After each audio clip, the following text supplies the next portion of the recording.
imperios.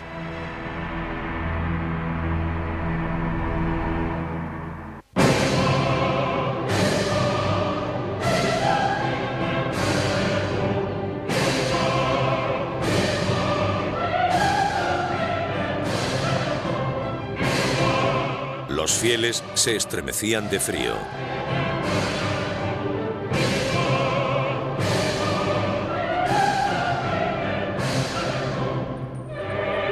Notre Dame resonaba con los sonidos de 400 músicos y cantantes.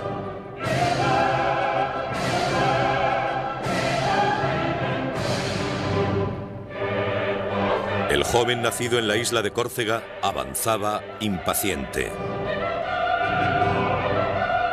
Napoleón Bonaparte, de 35 años, estaba a punto de ser coronado emperador de Francia. He encontrado la corona de Francia en el arroyo, dijo, y la he cogido. Era el 2 de diciembre de 1804. En el transcurso de 3 años, las conquistas de Napoleón extenderían su imperio por casi toda Europa y gobernaría a más de 70 millones de personas. Desde los antiguos Césares, no se había conocido a un hombre con tanto poder. Napoleón cambió el mundo. Fue un hombre que prosperó basándose en su origen, en su entorno y en sus aptitudes. No ha vuelto a existir un hombre como él que dominara el mundo como él lo hizo. ¿Quién era Napoleón? Era una mano dentro de una camisa con un extraño sombrero. Si enseñamos el sombrero y la mano dentro de la camisa, en Japón, Estados Unidos o Francia, todo el mundo sabrá que hablamos de él. Que ce soit aux États-Unis, que ce soit en France, on dira Napoléon. Sobre todo era un hombre ambicioso. Le encantaba el poder. Decía, amo el poder como el músico ama su música. Hizo todo lo que estuvo en su mano para lograr sus propósitos.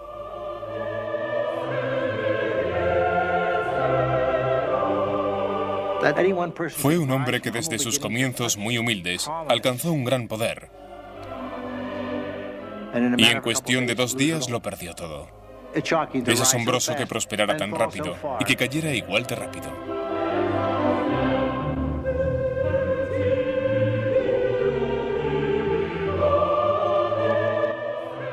Napoleón subió en solitario los escalones hasta el altar.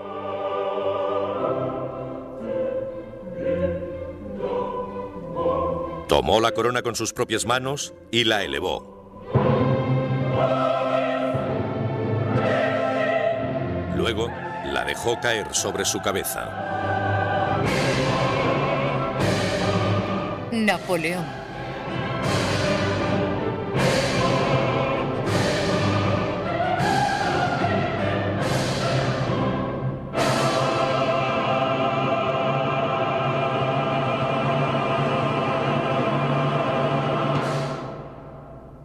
Esa mañana le había dicho en voz baja a su hermano, si nuestro padre pudiera vernos ahora.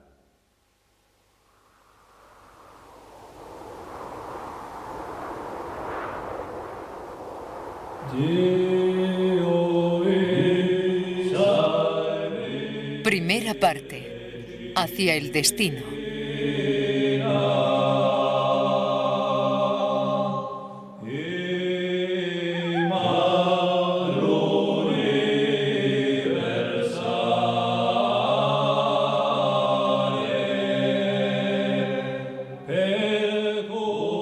En la primavera de 1760, Leticia y Carlo Buonaparte cruzaban las montañas que se extendían por el interior de la isla de Córcega.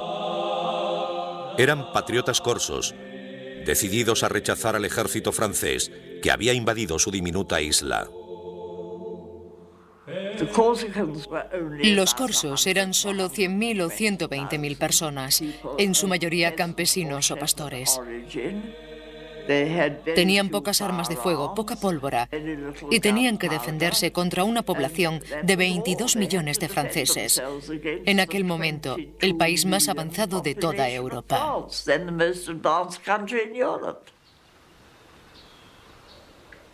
Los corsos nunca tuvieron muchas posibilidades. Tras un año de lucha, dejando a su paso miles de muertos y heridos, fueron vencidos, y Leticia y Carlo regresaron a su hogar.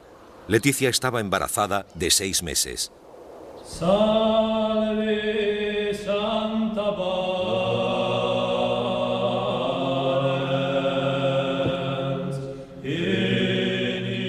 Ese verano Leticia celebraba la fiesta de la Asunción, cuando sintió los primeros dolores del parto.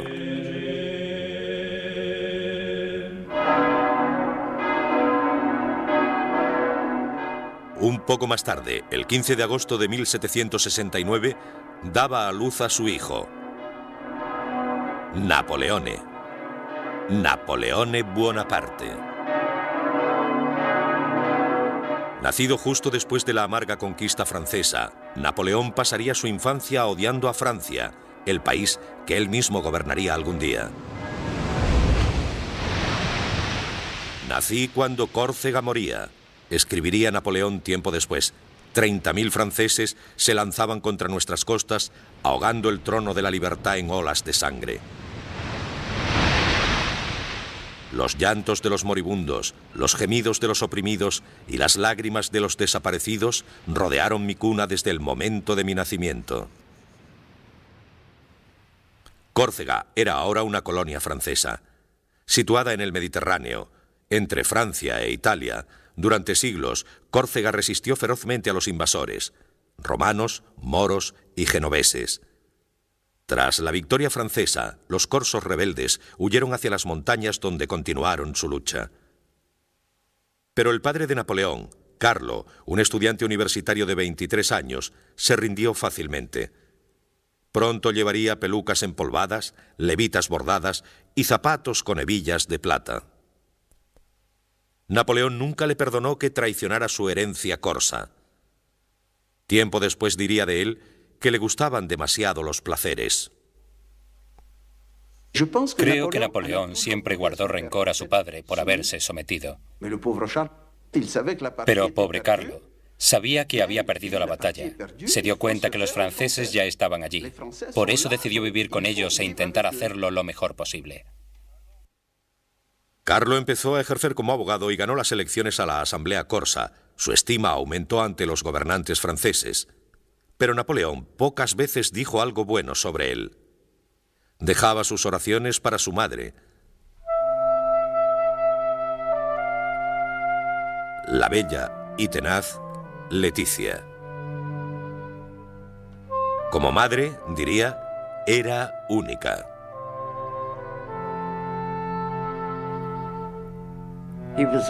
Estaba obsesionado con ella, fascinado. La adoraba como a nadie. Era una pequeña mujer decidida y dura de carácter. Estuvo embarazada 13 veces y le sobrevivieron 8 hijos. Napoleón decía que todo su éxito en la vida se debía al entrenamiento que recibió de su madre. Leticia era una mujer dura y austera, endurecida por la guerra, que castigaba a sus hijos para enseñarles el sacrificio y la disciplina. A veces me hacía irme a la cama sin cenar, recordaba Napoleón, como si no hubiera nada de comer en la casa. Teníamos que aprender a sufrir y que no lo viera nadie. Incluso su ternura era severa. Mi madre, qué hombre, decía Napoleón. Tenía la cabeza de un hombre en el cuerpo de una mujer.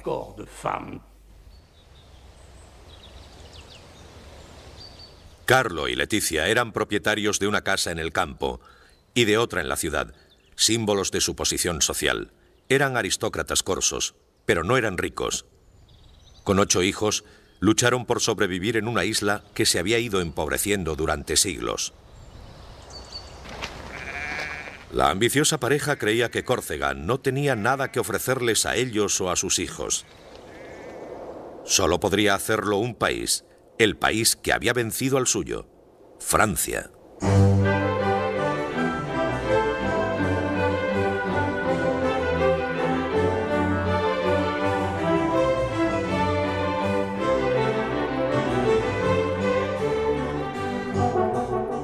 Como miembro del Parlamento corso, Carlo viajó a Versalles.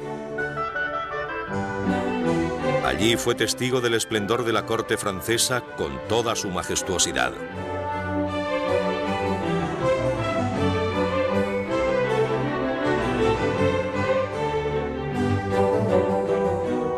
Francia era la envidia de Europa. Gran Bretaña, Austria, Prusia, España, ningún país estaba más poblado ni tenía más riqueza. Mientras América comenzaba sus experimentos con la democracia, Versalles daba testimonio del poder de los reyes. Carlo era solo un provinciano sobrecogido. Las muestras de descontento con el rey Luis XVI y los privilegios de la aristocracia no le preocupaban. Que la reina María Antonieta y una frívola corte estuvieran arruinando los valiosos recursos de Francia no hicieron que Carlo dejase de admirar los placeres de los que era testigo. Soñaba con que un día sus hijos serían nobles en aquella reluciente ciudadela de poder en la que él no tenía cabida. Durante años, Carlo había preparado un plan. En Versalles consiguió que se hiciera realidad. Logró una beca para Napoleón en un colegio de Francia. El padre de Napoleón fue un escalador social, con una gran ambición. Quería que sus hijos tuvieran una oportunidad en la vida, y Napoleón la aprovechó.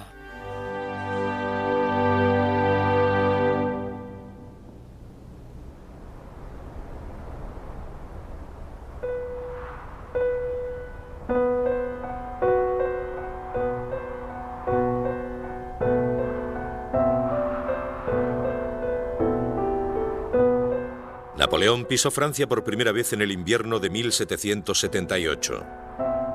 Un joven de 9 años, bajo de estatura y acostumbrado al calor del Mediterráneo, de repente se encontró solo en las llanuras azotadas por el viento del norte de Francia. Un becado en el colegio militar de Brienne-le-Château. Casi no sabía hablar francés. Durante los siguientes 5 años no tendría vacaciones ni visitaría su hogar. No quería a Francia. Se seguía viendo a sí mismo como un sujeto rencoroso hacia un rey extranjero. Él se veía como corso. Estaba rodeado de estudiantes, hijos de aristócratas franceses. No tenía nada que ver con ese pequeño extranjero.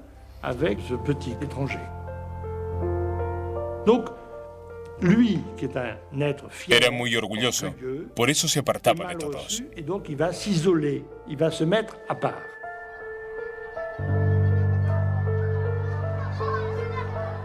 Sombrío, reservado e impopular, Napoleón respondió a sus compañeros de clase que se reían de su acento y su débil complexión con desafío. «Haré todo el daño que pueda a estos franceses», le dijo a un compañero. Napoleón se convirtió en un francófobo. Odiaba a Francia y a los franceses. Lo pasó muy mal hasta que lo olvidó todo. Napoleón volvería sus simpatías hacia Francia, pero no sin que pasaran años de resentimiento y lucha.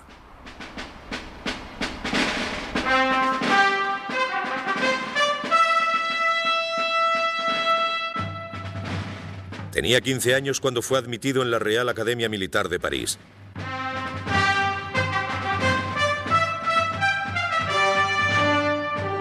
Junto con los hijos de algunas de las grandes familias de Francia, conocería los esplendores de la civilización francesa. La Real Academia era más una escuela que convertía a los militares en caballeros que una simple academia militar. Fuimos espléndidamente alimentados y servidos, decía Bonaparte, tratados como si fuéramos oficiales de gran riqueza. El pobre adolescente corso se seguía sintiendo como un extranjero. Había entrado en un mundo de opulencia y lujo, pero solo le servía para encender su desprecio por los privilegios y esnovismos de la nobleza francesa.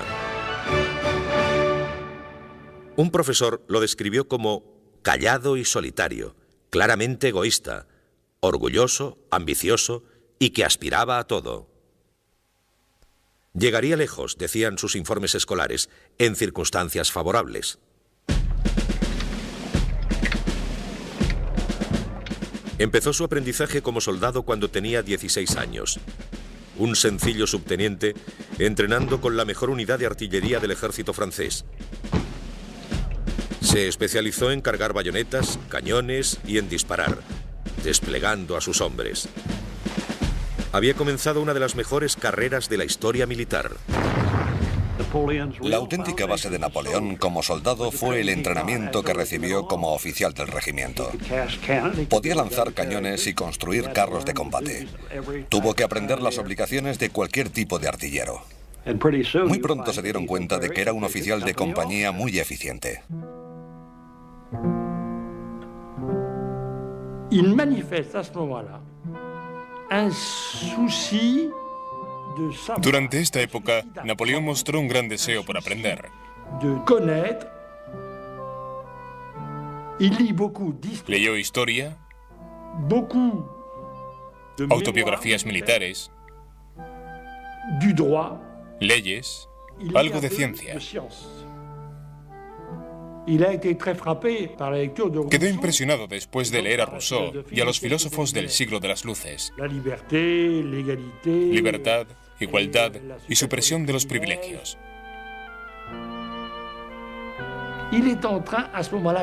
Estaba en proceso de encontrarse a sí mismo. Pero para un soldado nacido en Córcega, la promesa de libertad e igualdad era solo un sueño. Bonaparte sabía que no podría llegar a ningún lugar. Pensaba que el régimen no le dejaría alcanzar la posición con la que soñaba. Las mejores posiciones estaban reservadas para los nobles, mientras que Napoleón venía de la nobleza secundaria, de la gente pobre.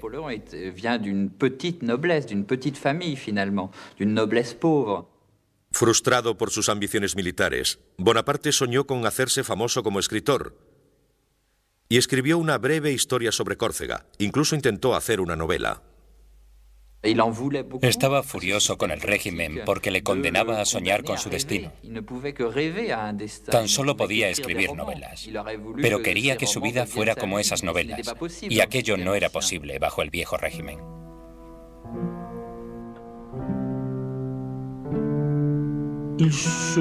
Sabía que era capaz de hacer grandes cosas. Creía que quizá estaba destinado a la grandeza. Pero en aquel momento, ¿cómo podía llegar a creérselo? Se aburría enormemente. Il s'ennuie à mourir. Il s'ennuie à mourir.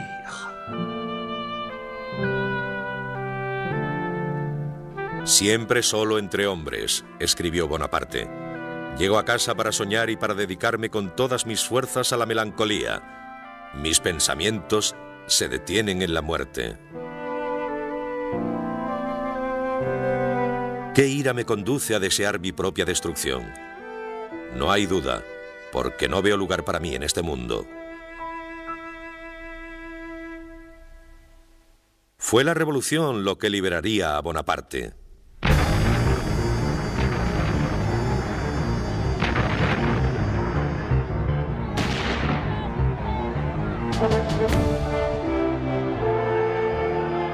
El 14 de julio de 1789, París estalló.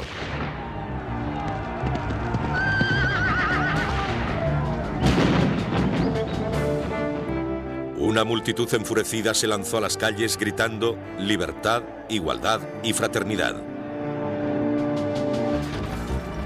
Francia sufrió disturbios. La propia monarquía se tambaleaba al borde de la destrucción. Una desafiante Asamblea Nacional cuestionó el derecho absoluto del rey y despojó a los nobles y clérigos de sus antiguos privilegios feudales, rompiendo un orden social que había perdurado durante siglos. Tras años de injusticia y desigualdad, había comenzado la revolución. Tardaría años en acabar. Mientras la revolución tomaba impulso, Bonaparte servía en el ejército lejos de París. Desconfiaba de la multitud enfurecida, pero daba la bienvenida a los cambios que transformarían al país. Lo cierto es que él no fue un revolucionario antes de comenzar la revolución. Pero Bonaparte vio la revolución como una buena noticia. Tuvo un impacto casi religioso en él, porque de repente sintió que la revolución iba a abrir la sociedad francesa, que aboliría los privilegios y pondría fin a las jerarquías y al tipo de condescendencia que el propio Napoleón había sufrido en su juventud.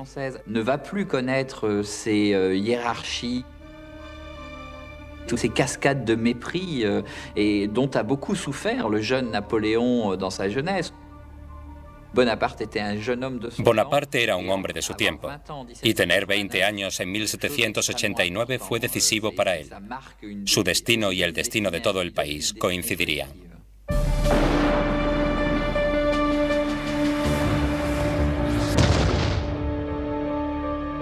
En el verano de 1792, Bonaparte se dirigió a París y fue testigo del fin de la monarquía francesa.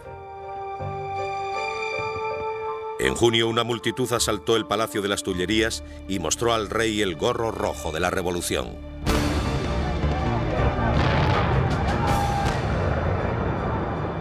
En agosto, la multitud masacró a la guardia suiza del rey. El rey Luis XVI fue destronado. La República Francesa había provocado esa caída. Napoleón quería formar parte del nuevo mundo. Quería tener un papel. Y empezó en un lugar que conocía muy bien, en Córcega.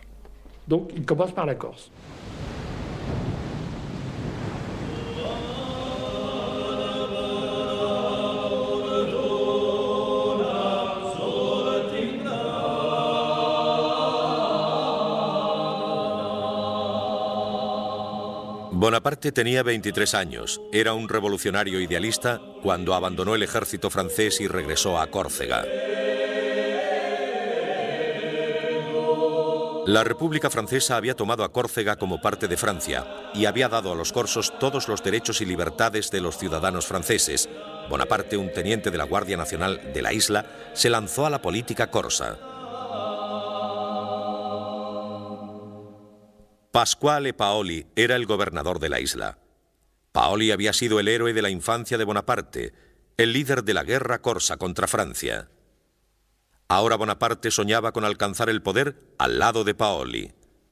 Pero se decepcionaría amargamente. Paoli no confió en él. Un muchacho inexperto, le llamó Paoli, un chico sin ninguna experiencia. El patriota corso pensó que Bonaparte era demasiado ambicioso, demasiado egocéntrico y favorable a la causa francesa. Bonaparte y Paoli no tenían los mismos ideales. Paoli seguía pensando que Córcega debía ser independiente. Pero esta vez Napoleón Bonaparte pensaba que era una buena idea que Córcega formara parte de la Francia revolucionaria. Tenía una doble personalidad, tanto corsa como francesa. Pero durante mucho tiempo, Napoleón ignoró que era francés. Llevaba tiempo siendo francés, pero él no lo sabía. Napoleón quedó unido a Francia por el ejército y por un sentimiento natural. Su larga educación allí le había cambiado las ideas.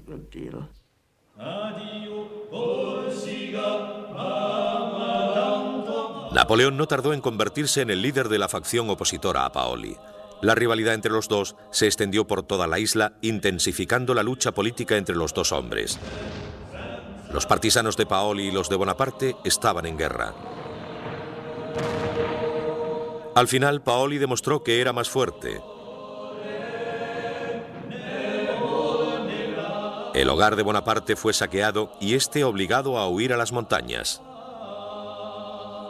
La Asamblea Corsa declaró a Bonaparte y a toda su familia traidores y enemigos de la patria y les condenó a la maldición e infamia perpetuas. Bonaparte ya no tenía derecho a vivir en Córcega. había recibido una sentencia de muerte de manos de su propio pueblo. Con su idealismo agitado, Bonaparte escribió a su hermano: entre tantas ideas encontradas, el hombre honesto se siente confuso y afligido. Cuando se debe tomar partido, se debe escoger siempre el lado victorioso. Considerando las alternativas, es mejor que ser comido. La derrota en Córcega y la ruptura con su héroe Paoli le habían endurecido, le habían hecho astuto y le hizo mirar a Francia. Desde el momento en que ocurrió la ruptura con Paoli en Córcega, se sintió francés. Quería ser francés. De hecho, era francés.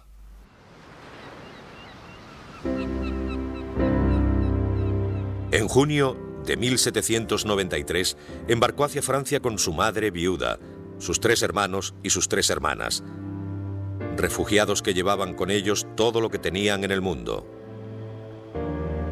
Con 24 años, era desterrado para siempre de la tierra que le vio nacer. Fue un error. Se sintió muy frustrado. No pudo hacer lo que quería. Pero cuando abandonó Córcega, su ambición era tan grande que olvidó los objetivos que tenía trazados. Se tornaron en una ambición por controlar Francia, luego Europa y posiblemente el mundo.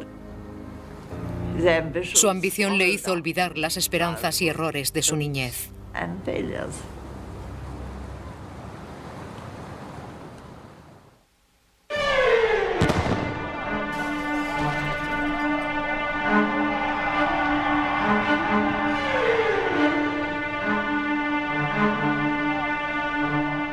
Bonaparte regresó a Francia para encontrar a los franceses luchando entre ellos. El rey había sido ejecutado. La reina y miles de seguidores le habían seguido hasta la guillotina. Las ciudades estaban en pie, las provincias se habían levantado. Maximilien Robespierre estaba al cargo. El líder austero y moralizante suspendió la Constitución, prometiendo salvar la República de sus enemigos a cualquier precio. La revolución se convirtió en terror.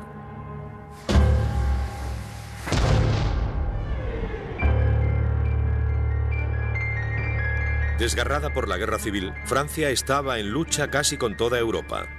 Austria, España, Prusia y Gran Bretaña se empeñaron en destruir la nueva República Francesa, mientras que los radicales franceses prometían ayudar a todo aquel que se levantara contra sus legisladores.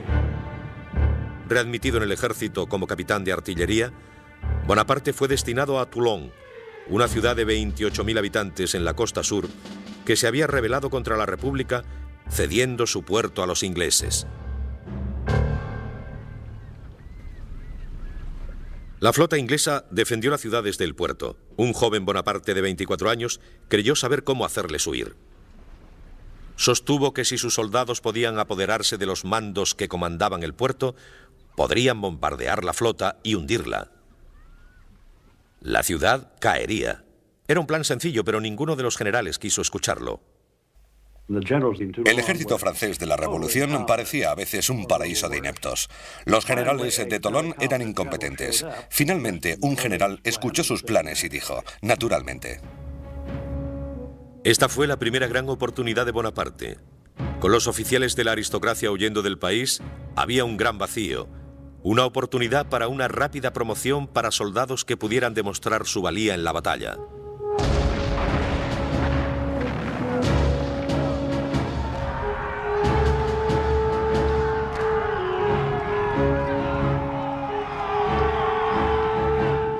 Bonaparte luchó valientemente, liderando a sus hombres en el asalto al fuerte que guardaba la cima, resultando herido en el muslo por una bayoneta enemiga. 10 barcos ardieron en llamas. Los ingleses huyeron. Toulon fue reconquistado y Bonaparte ascendió. En solo 3 meses, había ascendido de capitán a brigadier general.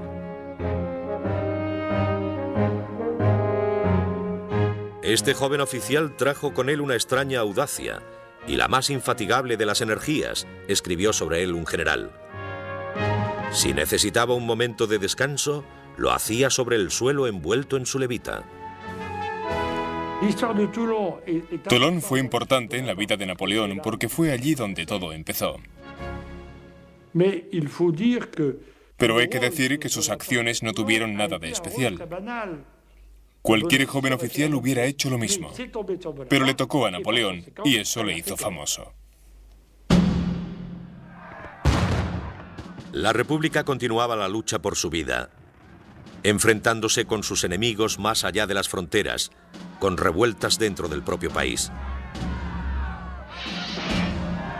Con Francia en medio del caos, amenazada por todos los flancos, Robespierre no mostró misericordia en sus esfuerzos por controlar la unidad y el orden. No se puede asegurar la libertad, dijo, a no ser que cortemos la cabeza a los criminales. Decidido a hacerse oír, Bonaparte escribió un tratado político apoyando a Robespierre. El joven soldado odiaba el terror, pero odiaba el caos aún más. Bonaparte era un hombre de orden. Para él, el orden tenía que servir a unos ideales, exactamente la misma idea que tenía Robespierre. Era necesario suspender las libertades en nombre de la libertad para salvaguardarla. Para salvar la República era necesario suspender las libertades individuales.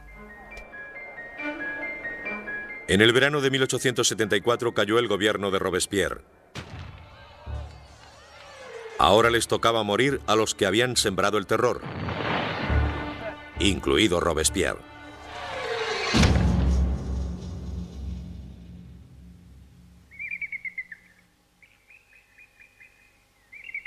En la primavera de 1795, Bonaparte se dirigía a París. Ahora, como brigadier general, estaba decidido a llegar aún más alto.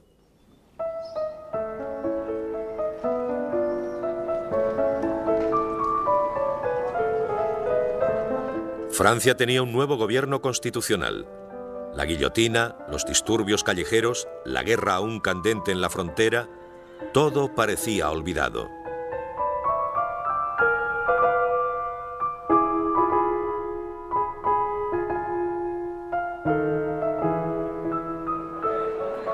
Nadie, escribiría un contemporáneo, piensa en otra cosa ahora que no sea comer, beber y disfrutar. Los ricos disfrutaban de grandes alardes, de entretenimientos lujosos y vestidos exuberantes.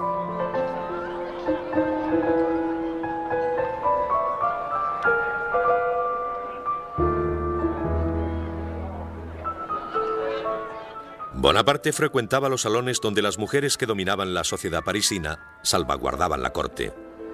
Las mujeres aquí, escribió a su hermano, son el centro de todo. En este lugar parecen llevar las riendas del gobierno.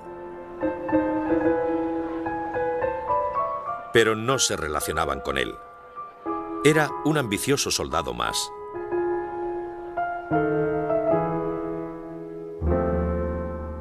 Una noble de la época recordaba: aún recuerdo su cara. Llevaba botas de mala calidad y un horrible sombrero redondo que le cubría los ojos. Su tez amarillenta, provocada por su extrema delgadez, le provocaba un efecto enfermizo general. Bonaparte parecía haber llegado a un punto muerto. Estaba desesperado por un ascenso, pero nadie le prestaba atención. Si esto continúa, escribió a su hermano, terminaré por no apartarme cuando pase un carruaje. Entonces un alboroto político le volvió a ofrecer una oportunidad. El 5 de octubre de 1795, multitud de parisinos se lanzaron a las calles junto a los hombres de la Guardia Nacional para restaurar la monarquía. La rebelión amenazaba con derrocar a la República.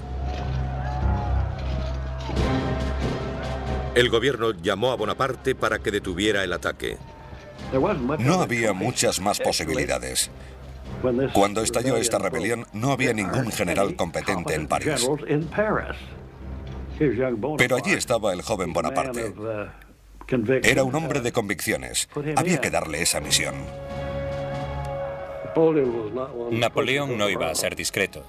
Usaría todas las armas a su alcance. Nadie había usado cañones en París antes de esta revuelta.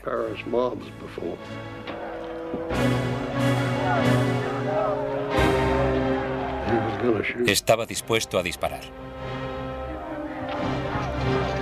Esperó hasta que pudo ver el blanco de los ojos de los enemigos.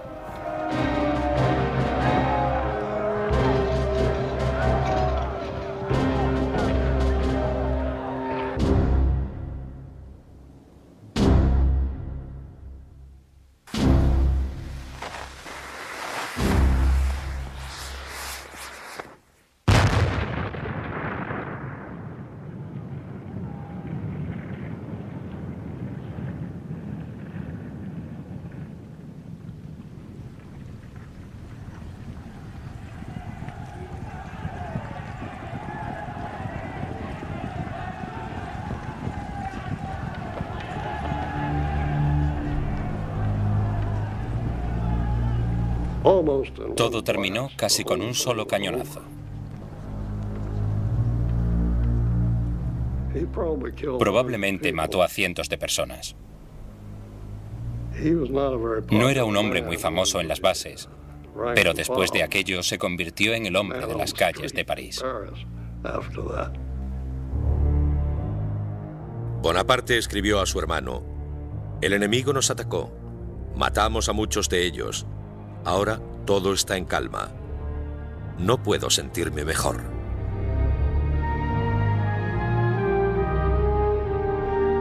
Tres semanas después fue nombrado general, comandante del Ejército del Interior. Tenía 26 años.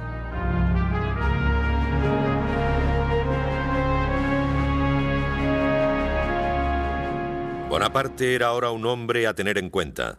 Fue conducido a París en un elegante carruaje con ropa nueva y empapado en agua de Colonia. El ingenuo general no era un hombre mujeriego, pero se había enamorado. Su nombre era Marie-Joseph Rose de Beauharnais, pero todo el mundo la conocía por Rose, pero Bonaparte la llamaba Josefina. Era una aristócrata criolla de la colonia francesa de la Martinica, una viuda de 32 años con 2 niños pequeños, agobiada por las deudas y que intentaba abrirse camino sola en París. Lánguida, con una indiferencia que rayaba en la indolencia, era famosa por ser una mujer refinada, encantadora y con gracia. Se decía que incluso se metía en la cama con elegancia. Josefina era una mujer con un gran encanto, sensualidad y, si no guapa, al menos ágil y de movimientos ondulantes. La belleza es algo que todos admiramos, pero la belleza sin encanto es como una comida sin especias. Napoleón solía decir: "Yo soy tímido con las mujeres. Madame de Beauharnais ha sido la primera mujer que me ha dado confianza". Josefina era lo que podríamos llamar una mujer algo adelantada a su tiempo. Se había casado joven. Su marido había muerto en la guillotina. Había tenido un romance con alguien que la ayudó. Y se sabía que había tenido varios romances con hombres de la alta sociedad francesa. Nadie tenía más poder que Paul Barras, la figura más poderosa del nuevo gobierno. Josefina era su amante, una mujer de influencia en los salones de moda de París. Bonaparte vio en ella un mundo de poder. Era el centro de la sociedad. Tenía todo tipo de contactos. Era alguien que le podía servir de mucha ayuda. Yo creo que se enamoró perdidamente de ella.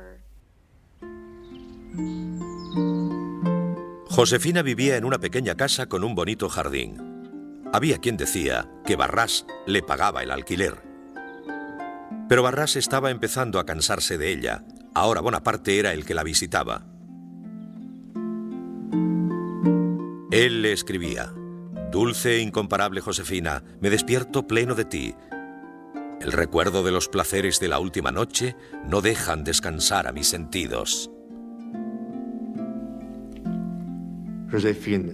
Josefina amaba el amor y era muy buena amante. Bonaparte no tenía experiencia. Fue ella la que le introdujo en el mundo del amor. Dulce e inigualable Josefina, qué extraño efecto provocas en mi corazón. Sí, una noche me has enseñado lo lejos que está tu retrato de ti misma. 1000 besos, mi dulce amor. Pero no me los devuelvas porque me encenderías de pasión. Josefina parecía encantada con su nuevo amor. Aunque sabía cómo agradarle, no le devolvía la pasión. Cuando Bonaparte le propuso matrimonio, ella dudó. Ella no se sentía atraída por él. De hecho, tiempo después, le dijo a un viejo amigo que durante mucho tiempo tuvo que superar un sentimiento de repugnancia. Era muy serio, tenía poco sentido del humor y estaba muy delgado. Parecía que se le caía el pelo e iba desaliñado. Pero ella sabía que su belleza se estaba desvaneciendo. Empezaban a pudrírsele los dientes y a salirle arrugas. Napoleón no lo veía, pero otros sí, y ella también.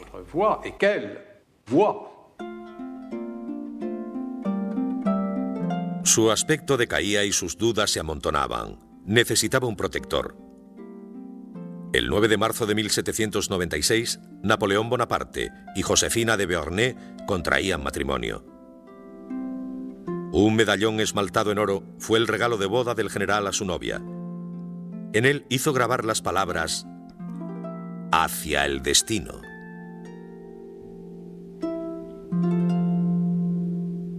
La luna de miel duró 2 días. Bonaparte fue enviado a los Alpes italianos. El antiguo amor de Josefina, Paul Barras, le había ayudado a ganar el nombramiento como comandante supremo de todas las fuerzas francesas en Italia. Su misión era retar al Imperio austríaco y a sus aliados italianos. Nunca antes había dirigido un ejército. Joven y poco experimentado, nadie esperaba demasiado de él, especialmente sus propios generales. Todo el mundo se reía de él antes de que llegara. Un pequeño general que quizá le debía su poder a su mujer.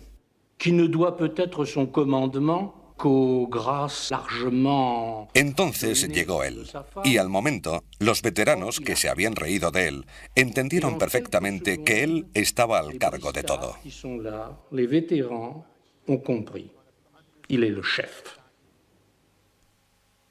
No sé por qué, dijo uno de sus generales, pero este pequeño bastardo me da miedo.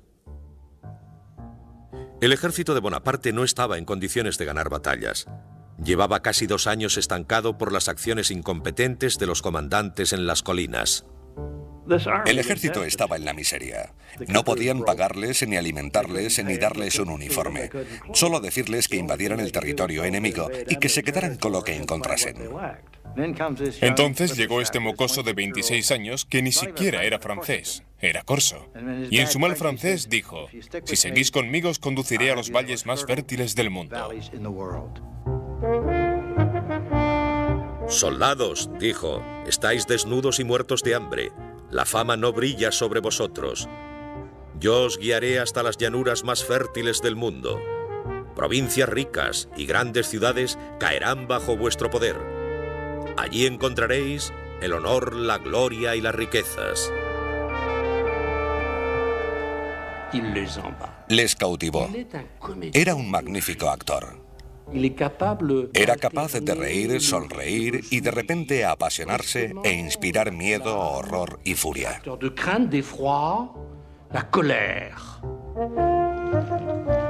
El 2 de abril de 1796, Bonaparte marchó con su ejército. Eran menores en número, 38.000 franceses enfrentados a 38.000 austriacos y sus aliados, 25.000 piamonteses.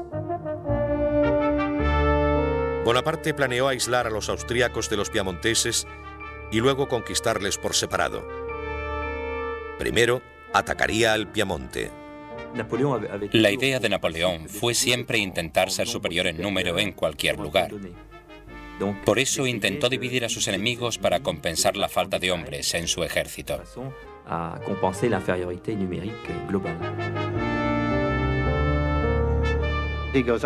Se dirigió a las montañas y desplegó sus fuerzas. El enemigo no sabía dónde estaba, por lo que también empezó a desplegar las suyas. En el último momento, concentró rápidamente sus fuerzas, consiguió la superioridad numérica necesaria y les aplastó. Fue veloz. El ejército de Napoleón podía caminar 45 kilómetros diarios. A los piamonteses les costaba llegar a los 4 o 5 al día.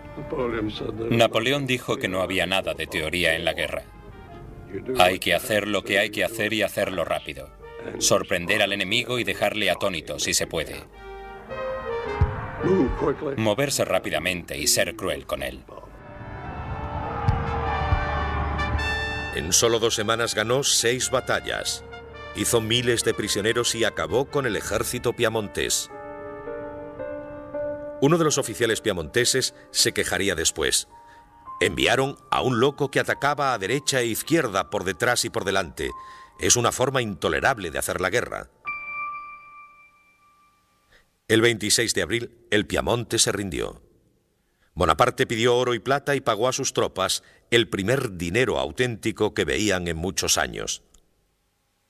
«Soldados», dijo, «os lo agradecemos». Mientras Bonaparte lideraba a sus soldados hacia la batalla, nunca dejaba de pensar en Josefina, escribiendo carta tras carta a diario.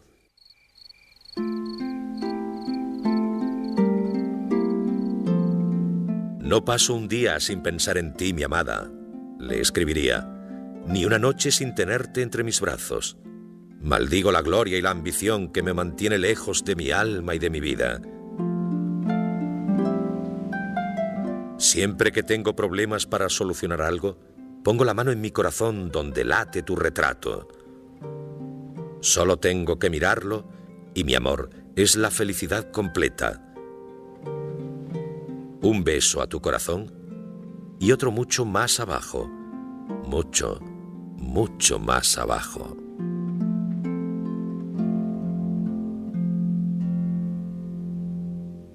Josefina a veces leía las cartas en alto a sus amigos. Bonaparte les decía, «es tan divertido». Con el Piamonte rendido, Bonaparte se lanzó contra los austríacos, que se retiraron hacia el este, desconcertados ante un general de 26 años y su nueva forma de luchar. En el siglo XVIII había nobles comandando ambos bandos y tenían un cierto código. Los ejércitos maniobraban, y si podían mantenerlos a raya, todo habría terminado. No habría lucha.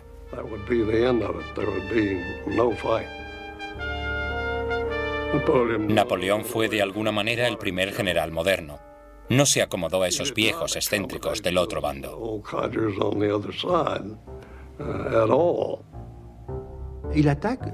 Atacaba todos los días. Atacaba cuando nevaba, por la noche, cuando hacía frío. No era la manera habitual. Buscaba al enemigo, luchaba con él, y cuando parecía que iba a parar, seguía. Al día siguiente volvía a luchar. Le sorprendía.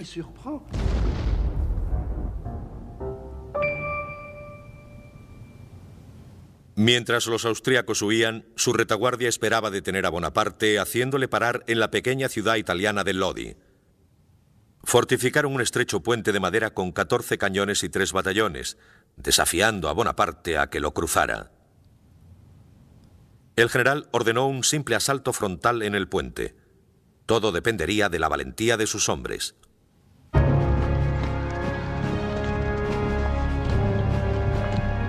Se había ganado su admiración con su rápida sucesión de victorias.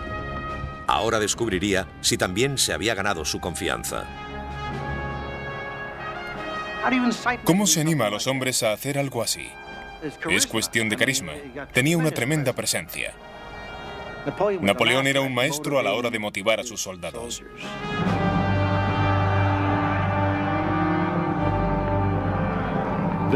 La victoria siempre recorre un largo camino. Cuanto más ganaban, más difícil eran de parar. Sus tropas estaban bien entrenadas. Llevaban acosando a los austriacos durante semanas y seguían haciéndolo.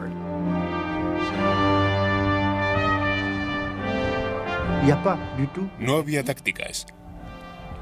Las tropas llegaban entusiasmadas y sorprendían rápidamente al enemigo. Era una cuestión de entusiasmo. Todo el mundo se lanzaba a la batalla. Todos se arriesgaban hasta la muerte.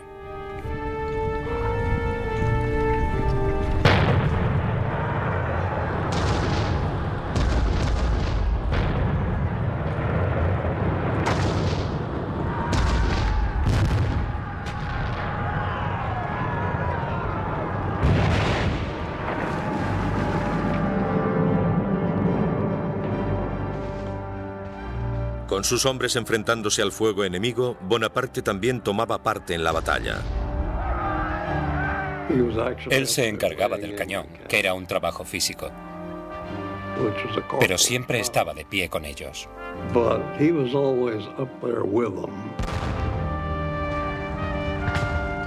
Era un hombre con una valentía asombrosa.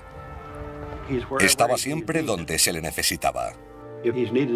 Si se le necesitaba en el frente para animar a la gente, allí estaba él. Asumía riesgos físicos. Incluso si las balas de cañón caían cerca de él, no tenía miedo, a pesar de que sucedió en varias ocasiones.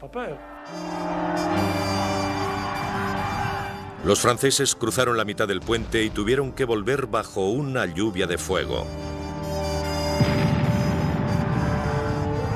Luego, una última carga y lograron cruzarlo.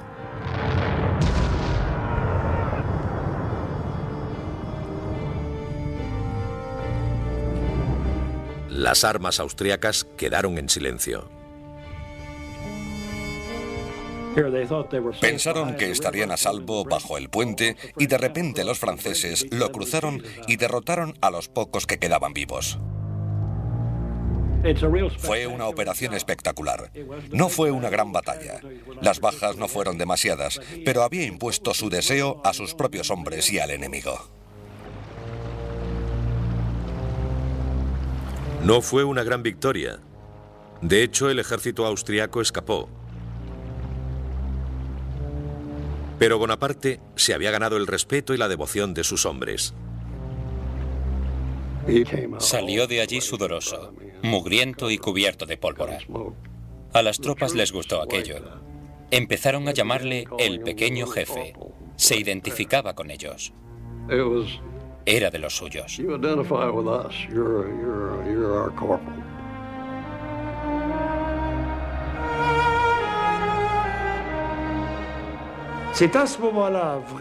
Ese fue el momento en el que empezó a convencerse de que tenía una buena estrella y que su destino le había escogido para realizar grandes cosas.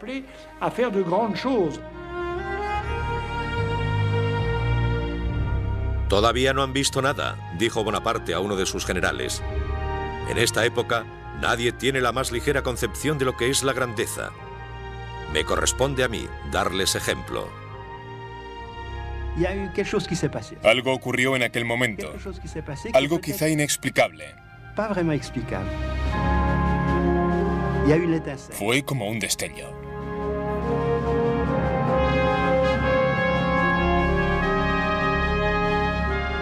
La batalla de Lodi convenció a Napoleón Bonaparte de que aquel era su destino. Desde aquel momento, dijo, imaginé lo que podría ser.